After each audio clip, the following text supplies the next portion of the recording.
కోసిన ఉల్లిపాయలని ఫ్రిడ్జ్లో పెడుతున్నారా? అయితే ఇది తెలుసుకోండి. నేటి టెక్నాలజీ యుగంలో మనిషి జీవన శైలిలో ఎన్ని రకాల మార్పులు వచ్చాయో అనే విషయం తెలిసిందే. ఈ క్రమంలోనే ప్రతి విషయంలో కూడా టెక్నాలజీ మీద ఆధారపడిపోతున్నారు.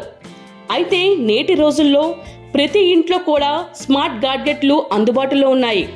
కూరగాయలను ఎప్పటికీ తాజాగా ఉంచుకోవడం కోసం రిఫ్రిజిరేటర్లు, నీటిని శుద్ధి చేయడం కోసం వాటర్ ప్యూరిఫైయర్లు, పిండిని రుబ్బడం కోసం మిక్సర్ గ్రైండర్లు, అన్నం వండుకోవడం కోసం రైస్ కుక్కర్లు, ఇలా అన్ని స్మార్ట్ గాడ్జెట్లను ప్రతి ఒక్కరూ ఇంట్లో ఉన్నాయి అన్న విషయం తెలిసిందే.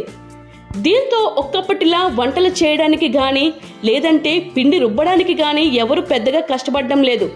కేవలం నిమిషాల వ్యవధిలోనే అన్ని పనులను పూర్తి చేసుకుంటున్నారు అన్న విషయం తెలిసిందే. అయితే కొంతమంది ఈ మధ్య కాలంలో చేస్తున్న కొన్ని తప్పులు మాత్రం చివరికి ఎన్నో అనారోగ్య సమస్యలకు కారణమవుతున్నాయి. మరి ముఖ్యంగా రిఫ్రిజిరేటర్లో ఆహారం కానీ లేదంటే కూరగాయలు కానీ ఎప్పుడు తాజాగా ఉంటాయని అందరూ నిల్వ చేస్తూ ఉంటారు. కానీ ఇలా నిల్వ చేయడం విషయంలో కొన్ని పొరపాట్లు చేయడం కారణంగా అనారోగ్య సమస్యలు వస్తాయని నిపుణులు ఎప్పుడు హెచ్చరిస్తూ ఉంటారు. చాలామంది ఉల్లిపాయలు కోసే సమయంలో ఒకవేళ కోసిన ఉల్లిపాయ ముక్క మిగిలిపోతే దానిని కూడా ఫ్రిడ్జ్లో ఉంచడం చేస్తూ ఉంటారు.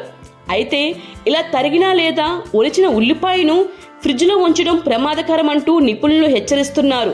ఎందుకంటే ఇది బ్యాక్టీరియా వృద్ధికి కారణమవుతుందంట. తద్వారా ఫ్రిడ్జ్లోని ఇతర పదార్థాలకు బ్యాక్టీరియా వ్యాపిస్తుందంట. ఇది రకరకాల అనారోగ్యాలకు దారి తీస్తుందని చెబుతున్నారు నిపుణులు. కట్ చేసిన ఉల్లిపాయను ఫ్రిడ్జ్లో పెడితే చేదుగా మారి టేస్ట్ కూడా మారిపోతుందంట.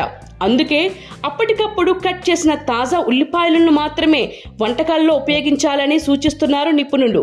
హాయ్ ఎవ్రీవన్, నేను మీ Pavani. Please like, share and subscribe GRTV. Hi, I'm Jyoti Singh.